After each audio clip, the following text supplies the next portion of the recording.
Ukraine peace plan shortened from 28 to 19 points amid U.S. reactions.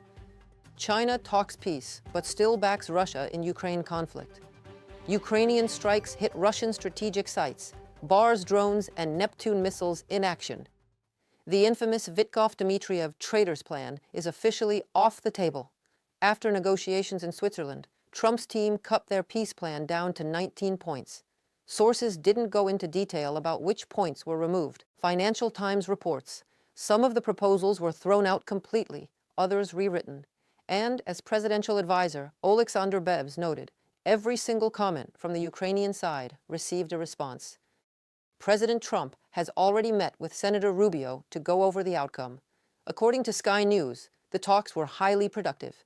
Rubio came out sounding very optimistic about the next steps, and the U.S. expects real progress toward a deal. Ukraine owes this shift in momentum to the strong support it's receiving inside the United States. Democratic backing has always been solid, but new polls show that Ukraine and President Zelensky are gaining sympathy among Republicans too. When asked how the U.S. should deal with Putin, 83% said he must be confronted. 63% supported sending Tomahawk missiles to Ukraine. And when it comes to why Ukraine and Russia haven't reached a ceasefire, 64% blame Putin. Now let's hear what Republicans and Democrats have been saying on TV about the peace plan. What I've seen since the president came in, he uses like punching boxing gloves on Zelensky and uses velvet gloves on Putin. And you just see the contrast. It's awful. It would make Neville Chamberlain's giving in to Hitler, the outset of World War II, look strong in comparison. The fact that this was almost a series of Russian talking points would require Ukraine to give up the totality of the Donbass, parts they still control, cut back their military forces going forward, never be able to join NATO. This would be a complete capitulation. The Ukrainians have performed magnificently in the field. They are reinventing the nature of warfare in terms of use of drones. To have this proposal forced upon them, I think as Zelensky said, Ukrainian dignity versus giving up a partner, I would hope the president would not be so weak as to try to force this plan on the Ukrainians and our other allies. I don't believe that this is a pro-Ukraine peace plan. Compromises are compromises, but what the president has put out here is a plan that is very favorable to Russia. I was just in Rome with Ukrainian kids meeting with the Pope just on Friday. And those kids, when you hear their stories, the heinous crimes that have been committed, thousands of kids kidnapped, brought to Russia, taken away from their homeland. You've got maternity wards bombed, apartment buildings bombed, just an invasion of a sovereign nation. So that is why any peace agreement has to have buy-in from the Ukrainians as well as the Europeans, because the Ukrainians have the one that have shed the blood for not just their own homeland, but for the rest of NATO and the rest of Europe. And that's why this plan, which basically says, you know, you're going to be able to have more territory than you even have now, Russia. That's what it says. There is no set plan for a peacekeeping force. There is no accountability for any war crimes. That's what they put forth. And I am glad to hear some of my Republican colleagues, like Senator Rounds, pushing back. They see a clear picture. Every day, Russia shows its discontent. Today, Russia once again brutally attacked Kyiv with missiles and drones. There were strikes in the city, including on apartment buildings. Damage, destruction, and heating outages were reported. Unfortunately, there were casualties and injured. Donald Trump and Xi Jinping spoke by phone on November 24th. According to China Central Television, the Chinese leader emphasized that Beijing supports all efforts aimed at peace in Ukraine. He also expressed hope that all sides will continue to narrow their differences and reach a fair, lasting, and binding peace agreement as soon as possible to address the root causes of the crisis. However, we must remember that drones with Chinese components are being used against civilians in Ukraine. China has always supported Russia, albeit in a softened form. They always say that the root causes of the war must be addressed, and this is essentially taking the side of our enemy. said former head of the UN Security Council Secretariat, Oleksandr Matsuka. He also stressed that China does not intend to change its stance on this matter. It has always stood on Russia's side and does not change its position. There is nothing new in their statements. China is taking advantage of the situation by raising prices for Russian military imports, while discussions about a peace plan continue. Western sanctions have limited Russia's options, allowing Chinese exporters to profit from Moscow's increased reliance on them. This is according to a new report by Finland's Bank of Finland Institute for Emerging Economies. The study found that export prices from China to Russia rose by an average of 87% between 2021 and 2024, compared to just 9% for other countries. The increase was especially pronounced for machinery and mechanical devices critical to Russia's defense sector. Researchers noted that in some cases, higher import costs were driven entirely by price hikes, not increased shipments. For example, Chinese imports of ball bearings to Russia grew 76% in dollar terms, while export volumes fell 13%. A senior Western sanctions official told the Financial Times that while the goal is to cut off Russia's military-industrial complex from suppliers, being squeezed by Chinese companies is a pretty good result. China has repeatedly denied providing lethal weapons to Russia and opposes unilateral sanctions that disrupt trade between Chinese and Russian companies. And Ukraine continues its military sanctions.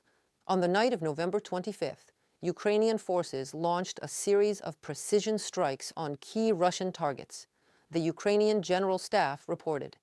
Using domestically produced Bars drones and Neptune cruise missiles, they hit the Taganrog Aviation Scientific Technical Complex, named after Beriev, and the UAV manufacturer Molnia Atlant Aero. Witnesses reported multiple explosions and large fires, and an experimental A-60 aircraft may have been destroyed. The attack also reportedly damaged a hangar at a plant that services and upgrades Russia's strategic Tu-95 MS bombers to the Tu-95 MSM version, capable of carrying more Kh-101 cruise missiles. Ukrainian forces struck further targets in Russia's Krasnodar region, hitting the Sheskari's oil terminal in Novorossiysk and the Tuapsinsky refinery. Preliminary reports suggest oil loading equipment and a 7-400 missile launcher were destroyed. Video footage shows what appears to be a Russian air defense missile striking a residential building, with local reports confirming multiple Pantsir system launches hitting civilian areas. A source in Ukraine's SBU confirmed Russian air defenses were actively targeting civilian infrastructure in Novorossiysk. Videos show repeated hits on residential buildings from Pantsir systems. Germany is against Russia's return to the Group of Eight, the German chancellor said following the G20 summit in Johannesburg. Apart from the United States, none of the G7 members support such a move, Friedrich Merz assured. On November 22nd, French President Emmanuel Macron expressed the same view, stating that there are currently no conditions for restoring Russia's membership in the G8. Kristina Dombrowska will continue the topic. There are currently no grounds for Russia to return to the Group of Eight format, German Chancellor Friedrich Merz said at the G20 summit in South Africa. Any decision to bring Moscow back could only be taken by consensus, he stressed, and no such consensus exists. It is well known that Donald Trump still considers Russia's exclusion from the G8 format to be a mistake. This decision was then made in the G8 with the consent of the Americans, and if something needs to change, then it can only be decided by everyone who is in the G7 today. And now I don't see that the 6 current members of the G7, who are not the United States, would be willing to readmit Russia to this circle. Friedrich Merz, Chancellor of Germany, speaking to Deutsche Welle. France holds exactly the same position, President Macron confirmed. The idea of Russia returning to the G8 appeared in a draft U.S. peace plan that several American media outlets published last week. One of the document's points stated that Russia would be allowed to return to international formats and reintegrate into the global economy. For that reason, U.S. senators have called the document Russia's wish list. Both senators and members of Congress have repeatedly and publicly rejected any possibility of Russia rejoining the G8. Republican Representative Don Bacon, for example, is adamant that Russia cannot be a member of this international club as long as its troops remain on Ukrainian soil. Keep the G7, and not the G8. Russia should not be a part of this forum until it stops its invasion of Ukraine and pulls out of areas it occupies. War criminal Putin deserves to be ostracized. Don Bacon, member of the U.S. House of Representatives, on social network X.